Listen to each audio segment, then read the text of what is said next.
اجيب منين وقت فراغ؟ حلو، بسم الله. ايه ده ولا انت بتصورني يا ولا؟ انت بتصورني وانا بحضر فانزاتي يا اغلى من حياتي. عاملين ايه؟ وحشتوني قوي. انا بحضر فيديو يا فانزاتي، بحضر فيديو عن ضياع الوقت يا فانزاتي. عارفين الفيديو اللي فات اللي اتكلمنا فيه عن ادراك اهمية الوقت؟ في ناس كتير علقت وقالت طب انا اصلا ما عنديش وقت فراغ، اجيب منين وقت فراغ؟ هو الكلام اللي انت بتقوله حلو بس انا يومي مليان وما عنديش وقت فراغ اصلا عشان استغله. فانا في الفيديو ده يا فانزاتي هقول لكم ازاي تخلق وقت فراغ، او هثبت لك ان انت عندك وقت فراغ بس احنا يا فانزاتي بنستهبل. ركزوا معايا. السلام عليكم ورحمة الله وبركاته، ساداتي وسيداتي، تحياتي، اهلا بيكم. زي ما قلنا احنا في الفيديو اللي فات اتكلمنا عن ادراك اهمية الوقت، وان انت لازم تعرف اهمية وقتك، وقلنا ان تغيير بسيط في الوقت بيساوي فرق عظيم في النتائج، وانك لو استغليت ساعة واحدة بس في اليوم ممكن على مدار الشهر تعمل انجاز انت ما كنتش تتخيله. وعلى العكس لو ضاعت منك ساعة واحدة بس في اليوم هيضيع منك حاجات كتيرة حلوة كان ممكن تعملها، وهيضيع منك حاجات انت مش ممكن تتخيلها. ففي ناس كتير علقت وقالت طب انا اصلا ما عنديش وقت فراغ، يعني الكلام اللي انت بتقوله حلو بس انا هجيب منين بقى وقت فراغ عشان استغله؟ احنا في الفيديو ده هنفكر مع بعض وقتنا بيروح فين، او هنفكر مع بعض نجيب منين وقت عشان نستغله، او ازاي نخلق ونصنع لنفسنا وقت فراغ. يعني باختصار هحكي لكم او هتكلم معاكم ببساطة عن تجربتي في ضياع الوقت. برضك ساعات الواحد بتجيله اوقات كده بيستهبل وبيضيع وقت على الفاضي من غير ما يستفاد منه بحاجة. فانا قررت الوقت اللي بيضيع مني ده، او الوقت اللي انا مش عارف استغله، لا انا قررت ان انا هجيب بقى وقت، هخلق وقت فراغ واستغله واستفاد منه. طيب خلقت ازاي بقى وقت الفراغ ده، او جبته ازاي؟ تعال نفكر مع بعض واحدة واحدة كده. هو انت فعلا يومك مليان؟ يعني انت ال 24 ساعة بتوعك مليانين فول تانك، ما فيهمش نص ساعة تستغلها أو نص ساعة تستفاد بيها؟ مفيش في يومك نص ساعة تستغلها في تطوير مهاراتك أو في تعلم حاجة جديدة؟ ما تيجوا نشوف. إحنا يومنا كلنا، كل البشر، كل البني آدمين يومهم 24 ساعة، مفيش حد يومه 82 ساعة، كلنا يومنا 24 ساعة. خلينا نقول إن أنت بتنام من ال 24 ساعة دول، مع إنه ما بيحصلش، خلينا نقول 8 ساعات. إذا يبقى إحنا ضيعنا من ال 24 ساعة دول كام؟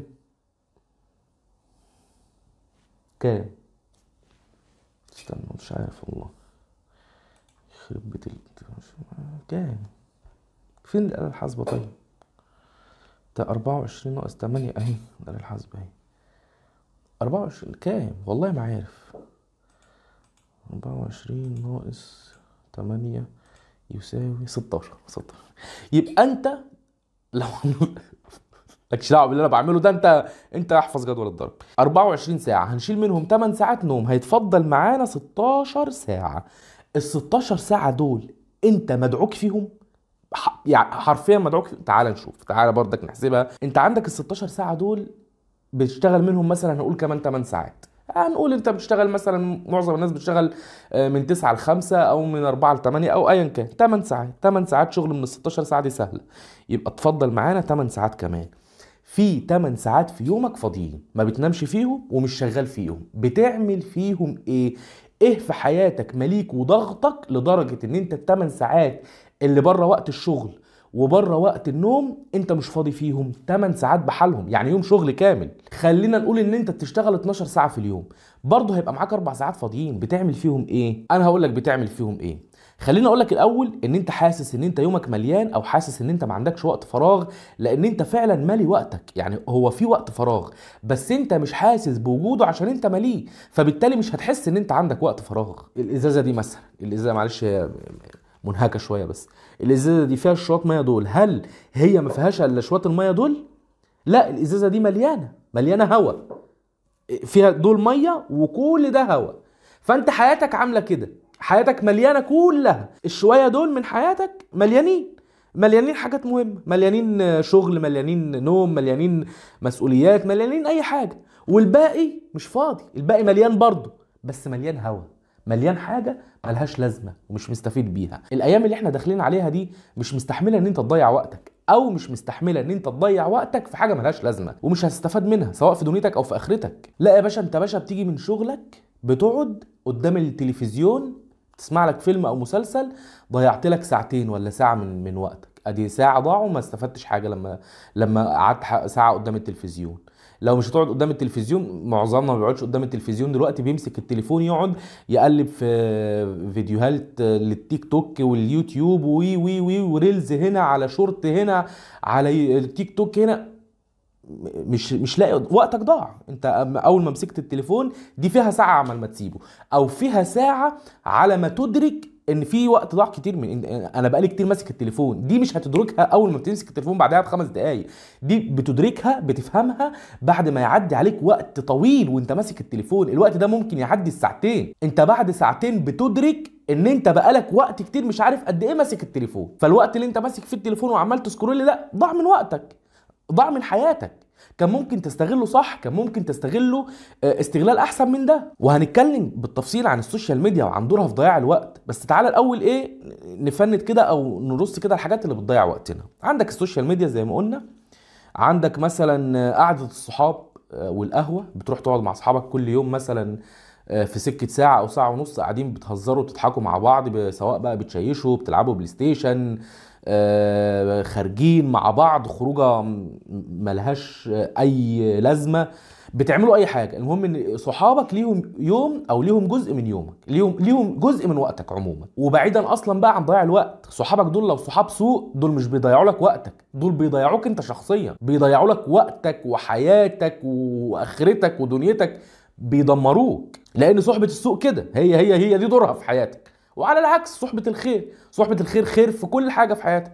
يعني حطها كده قاعدة في حياتك، ان صحبة الخير خير ليك في الدنيا والآخرة، وصحبة السوء او صحبة الشر شر في الدنيا والآخرة. ازاي؟ صحبة الخير هتلاقيها في الدنيا بتعينك على شغلك، بتزقك للأحسن، بتقولك اتعلم، بتفوقك في حياتك، بتنصحك بالحاجات اللي تنفعك في حياتك. وفي الآخرة بيشدوك للصلاة، بيبعتوا لك فيديوهات دينية تسمعها تتعلم منها، بيبعتوا لك فيديوهات تفيدك. وصحبة الشر عكس كده تماما، صحبة الشر شر في الدنيا والآخرة.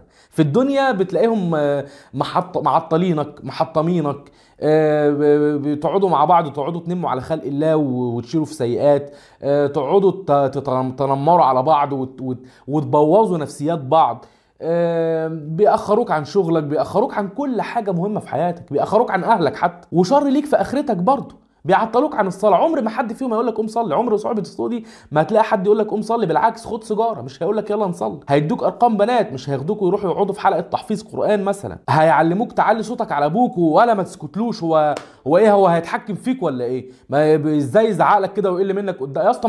ما تخليش حد يقل منك، حتى ابوك هيعلمك كده، هيعلمك ان انت تعلي صوتك على ابوك وتبجح فيه. عمره ما هيقول لك روح اقضي حاجه امك وشوفها عايزاك ليه وخليها ترضى عنك وخد رضاها. شر. صحبة الشر شر دنيا واخره، وصحبة الخير خير دنيا واخره. فانت موضوع صحابك ده برضه هنتكلم عنه بالتفصيل، بس لازم تفهم ان صحابك لو انت عايش معاهم بالوضع ده، ان انت لازم كل يوم صحابك ليهم دور في حياتك، هيدمروا لك حياتك. عندك الماتشات مثلا، لو انت متابع الدوري المصري، اظن ما حدش متابع الدوري المصري، ما حدش مهتم يعني بالدوري المصري، خصوصا بعد كاس العالم. بس لو انت في والله ناس كتير بتسمع ماتشات الدوري المصري او الدوري الانجليزي والدوري الاسباني. يعني انت مثلا لو متابع، لو يعني مثلا زي ايام ما كنت بشجع كوره او كنت مهتم باخبار الكوره وهكذا، كنت بشجع برشلونه في اسبانيا وليفربول في انجلترا.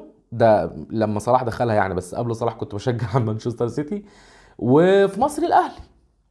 فانت لو في ماتش لبرشلونه لازم بتشوفه، لو في ماتش للليفر لازم بتشوفه، لو في ماتش للاهلي بتشوفه، خصوصا لو ماتشات دوليه زي بطوله افريقيا او بطوله دوري الابطال وهكذا. طيب لو في اسبوع فيه 3 ماتشات للثلاث فرق بتوعك اللي انت بتحبهم، طبعا كل اسبوع الدوري بيتلعب، فلو في اسبوع مثلا ماتش لبرشلونه وماتش لليفر وماتش للاهلي، 3 ماتشات في اسبوع واحد، الاسبوع ده ضاع منك 6 ساعات او اكتر عشان بتشجع الفرق بتاعتك وبتهتم بالنتائج بتاعت الماتشات بتاعتها.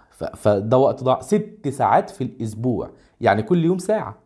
ضاعوا من وقتك وانت عمال تقول انا ما عنديش وقت عشان استغله صح. ما بقولش ما تشجعش كوره، شجع كوره براحتك، بس احسبها بعقلك كده. لما انت تقعد قدام ماتش ساعتين تتفرج عليه، بالله عليك بالله عليك، لا بجد والله كلمني كلمني، تعالى نتكلم مع بعض. مالك في ايه؟ اتكلم معايا.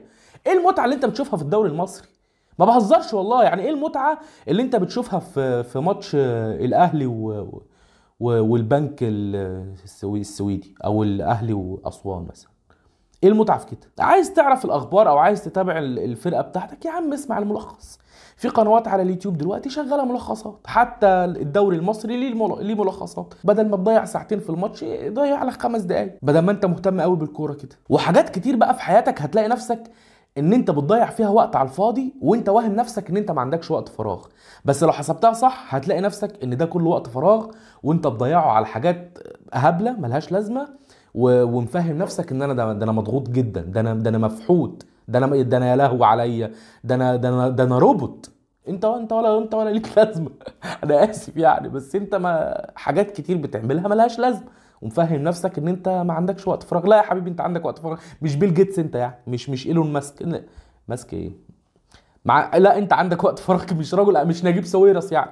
لا يا حبيبي، عندك وقت فراغ كبير، بس انت بتضيعه على حاجات هبله، ومفهم نفسك ان انت ما عندكش وقت. ده انت يا راجل بتخش الحمام معاك الموبايل، بتقعد ساعه بيه، بتقعد ساعه في الحمام بتهبب ايه يعني؟ خلاص دخلت قضيت حاجتك، ما تطلع بقى. لا انت معاك الموبايل قاعد وشغال بتفر في الموبايل. يا ابني بتعمل، قوم بقى اغسل وقوم. لا قاعد. وحتى والله، وحتى لما بتشغل الشطاف بتقعد ساعه بتشغل الشطاف. يا ابني هتجيلك التهابات. هتتعب، اقول لك ايه والله هتتعب. تقعد ساعه مش مشغل الشطاف كده وقاعد تتفرج على الموبايل. ما تخشش الحمام بالموبايل. يعني المفروض اصلا انت في مكان قضاء الحاجه منهي عن الكلام. لا انت بتخش يا باشا اغاني وتيك توكات وشورتات وريلزات، وافرض بقى جت ايه قرانيه كده وانت بتقلب، او قاعد بتسمع اغاني، بتسمع اغاني، بتسمع الشياطين اغاني. انت داخل تضل الشياطين، داخل انت اللي توسوس لهم. داخل الحمام ليه بالموبايل؟ ما تخشش الحمام بالموبايل. وده ليه اضرار تانية كمان غير ضياع الوقت وغير انك تتلبس. بيسهل عليك جدا دخول في سكه احنا مش عايزين نخشها. شفت صوره مثلا على الانستجرام فتحت نفسك، فخلاص انت في الحمام ومقفول عليك ومعاك الموبايل، فسهل ان انت تخش تفتح اي موقع انت عايز تفتحه. ففتح لك طريق ان انت تعمل العاده السريه مثلا. من اضرار يعني دخول الحياه، ليه اضرار كتير، وهبقى اعمل فيديو عن الموضوع ده ان شاء الله. احنا الفتره الجايه في فيديوهات كتير هتتعمل عن مواضيع مهمه كتير في حياتنا يعني، بس ده موضوع منهم. بتخش في الحمام تضيع لك ساعه في الحمام. الساعه دي انت لو دخلت من غير الموبايل قضيت حاجتك، هتقضيها في 3 4 5 10 دقايق وهتخرج. اصبح هتلاقي نفسك في ساعه معاك. اطلع بقى اقرا كتاب ولا اعمل حاجه مفيده ليها لازمه. ده وقت ضايع من حياتك وانت مفهم نفسك ان انت مضغوط، وانت اصلا وقتك ضايع او مضغوط في الكابانيه. دي وقتك المشغول. نرجع بقى للسوشيال ميديا تاني. من اكتر الحاجات اللي بتضيع الوقت حرفيا وبتدمرك، اقسم بالله بتموتك بالبطيء. لان انت وقتك بيضيع. بص، انت وقتك يعني حياتك هي وقتك، فلو وقتك ده بيضيع وانت مش بتستفاد بيه، انت في الوقت ده حرفيا ميت. يعني انت النوم موت ليه؟ يعني ليه النوم؟ الانسان لما بيموت بيتوفى ليه؟ او الانسان لما بينام بيبقى دي اسمها الموتة الصغرى ليه؟ لان انت الوقت ده ضاع من حياتك وانت مش عايشه. ما استفدتش بيه في حاجه. ما بقولش ان النوم ملوش فايده، لا، بس الوقت ده ضاع من حياتك وانت مش عايشه، انت نايمه، فبتتحسب ميت. معنى كده ان الوقت اللي بيضيع من حياتك وانت مش عايشه انت بتبقى ميت. اهو ده الوقت اللي بيضيع على السوشيال ميديا. وقتك اللي بيضيع على السوشيال ميديا من غير لازمه ومن غير ما تستفاد منه حاجه، الوقت ده انت ميت فيه. اذا السوشيال ميديا بتموتك بالبطيء، بتستهلكك، بتستنفذ عمرك. انت لو بتقضي على السوشيال ميديا في اليوم الواحد ساعتين، انت بتقضي على السوشيال ميديا في الشهر 60 ساعة. 60 ساعة دول يعني حوالي يومين ونص. يومين ونص انت ميتهم. انت ميت في اليومين ونص دول، ما عشتش، ما عملتش حاجة. بص تعالى احسبها مع نفسك كده، او اقول لك انا كنت بحسبها مع نفسي كده. انا مثلا مسكت التليفون الساعه 1، سبته الساعه 3، ماشي. طيب الثلاث ساعات دول انا لما سبت التليفون استفدت بيهم ايه؟ هل اتعلمت حاجه جديده؟ لو اتعلمت حاجه جديده ماشي مش مشكله، ادخل على اليوتيوب وتعلم واستفيد، بس اعمل وقت لده وهنقول ده تعمله ازاي. انما من الساعه 1 للساعه 3 انت سبت التليفون، لا استفدت حاجه ولا اتعلمت حاجه ولا دخلت جنيه ولا اشتغلت ولا عملت اي حاجه، عمال ماسك تسمع رياكت وتشوف ده بيقول ايه وده عمل ايه وده مش عارفه ايه، ضاعوا حياتك. دول لو استغلتهم هيعملوا فيك ايه؟ اقسم بالله هيغيروا حياتك، هينقلوك 180 درجه. ما تضيعش وقتك، ما تضيعش وقتك على الفاضي. الايام اللي احنا داخلين عليها دي زي ما قلنا مش مستحمله تضييع وقت. انت لو ما استغلتش وقتك، لو ما عملتش لحياتك هتتهرس، هتداس اقسم بالله. فاظبط نفسك كده يا اخويا وانتبه لحياتك، الله يبارك لك. الدنيا مش مستاهله. المهم الخلاصه من الفيديو ده ايه عشان ما اضيعش وقتك؟ انا عارف ان انا هريت كتير في الفيديو ده وقلت كلام يمكن كتير متعاد وكلام متلخبط، عشان الفيديو ده مش متحضر. ليه؟ عشان انا بقالي شهرين عمال اقول لا مش هعمل الفيديو ده الا لما احضره. يا ابني اعمل فيديو، لا لما احضره. والنتيجه ان عدى شهرين من حياتي ما عملتش فيهم الفيديو، ومعطل القناه على الفاضي ومعطل الفيديوهات على الفاضي. فقررت لا يا عم انا هفتح الكاميرا واشتغل، وانا بكلم اخواتي مش لازم احضر لهم، يعني احنا قاعدين بندردش مع بعض.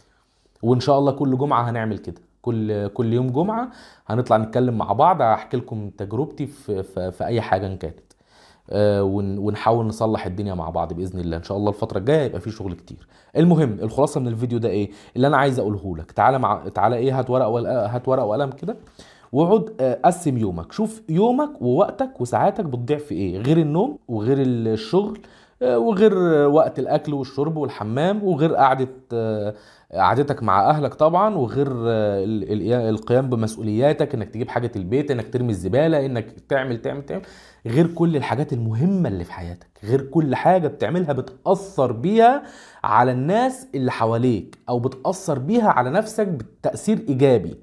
غير الحاجات دي كلها وقتك ضايع في ايه؟ وهات بقى الوقت اللي ضايع ملوش لازمه ده وشوفوا قد ايه، ساعه، ساعتين، 3 ساعات، استغلهم. ده اللي احنا عايزين نوصل له. انا عايز منك في اليوم ساعه واحده بس. انا ما بقولكش عايز منك في اليوم 6 ساعات مثلا تستغلهم، لا، ساعه. اقسم بالله ساعه واحده بس في حياتك لو استغلتها كل يوم صح والله العظيم هتغير حياتك بعد 5-6 شهور مثلا. وهقول لك تستغلها ازاي. بس اللي انا عايزه منك يعني اعتبر ده يا سيدي واجب الاسبوع ده، ان النهارده الجمعه اهو، من الجمعه دي للجمعه الجايه عايزك تقعد مع نفسك، فضي دماغك كده وسيستم حياتك كده، واقعد كده هات لك كوبايه شاي من غير سيجاره، واقعد كده مع نفسك. شوف وقتك بيضيع في ايه، شوف حياتك بتضيع منك في ايه، شوف حياتك بتستنزف ورايحه فين، بتروح فين، وقتك بيروح فين. وشوف الحاجات اللي ملهاش لازمه اللي في حياتك بتضيع عليها وقت قد ايه. هو ده الوقت الفراغ اللي انا بتكلم عنه. وقت الفراغ اللي في حياتك الوقت اللي بيضيع على حاجات ملهاش لازمه. ونتقابل بقى الاسبوع الجاي ان شاء الله، نتقابل الجمعه الجايه اقول لك بقى ازاي تستغل وقت الفراغ ده. احنا دلوقتي خلاص اتفقنا ان انت عندك وقت فراغ، هتستغله ازاي؟ هنتقابل بقى ان شاء الله عشان ما اطولش عليك وعشان ما اضيعش وقتك على الفاضي. هنتقابل باذن الله يوم الجمعه الجايه واقول لك تستغل وقت فراغك ده في ايه. قوم عيش حياتك، شوف وراك ايه، شوف انت بتعمل ايه. بس زي ما قلت لك من هنا للاسبوع الجاي تكون فضيت لي ساعه او ساعتين عشان نستغلهم مع بعض. تستغلهم في ايه هنعرف ان شاء الله في الفيديو الجاي. وباذن الله دي بدايه لتجربه جديده او نوع فيديوهات جديد هنسميه تجربتي. كل اسبوع هقول لكم تجربتي او هنتكلم مع بعض في تجربتي عن حاجه مختلفه ايا كانت بقى الحاجه دي ايه بقى. تجربتي مع الصلاه، تجربتي مع العاده السريه، تجربتي مع السجاير، تجربتي مع الاباحيه، تجربتي مع تضييع الوقت، تجربتي مع تشجيع الكوره، تجربتي تجربتي مع كل حاجه. هنتكلم عن كل حاجه فيها مشكله في حياتنا وهنتكلم عن الحل بتاعها. فاستنوني ان شاء الله يوم الجمعه الجايه وفيديو مهم جدا هنتكلم فيه عن تجربتي مع استغلال وقت الفراغ. نعرف ازاي نستغل وقتنا ده وازاي نستفاد بيه وازاي نتعلم حاجات جديدة ومهارات جديدة وازاي نكسب فلوس جديدة، وكل ده هنتكلم عنه ان شاء الله الفيديو الجاي. فاشترك في القناة، ولو انت على الفيسبوك اعمل متابعة للصفحة، وما تنساش تبعت الفيديو ده لاصحابك ايا كانوا اصحاب سوء او صحاب شر. ما تنساش تبعت الفيديو ده لكل اصحابك علشان يدركوا او يفهموا ان في وقت كتير في حياتهم بيضيع على الفاضي ممكن يستغلوه في حاجات صح. علشان هم كمان يبدأوا يفضوا من حياتهم كل يوم ساعة أو ساعتين، عشان الفيديو الجاي إن شاء الله يكونوا معانا ويبدأوا يعرفوا إزاي يستغلوا حياتهم. وبس كده، مش عايز أطول عليك أكتر من كده، وإن شاء الله دي تكون عودة جديدة وتكون بداية جديدة لفيديوهات كتيرة جاية إن شاء الله. بس يا سيدي، شكرا يا فانزاتي. تحياتي هشام مصطفى، والسلام عليكم ورحمة الله.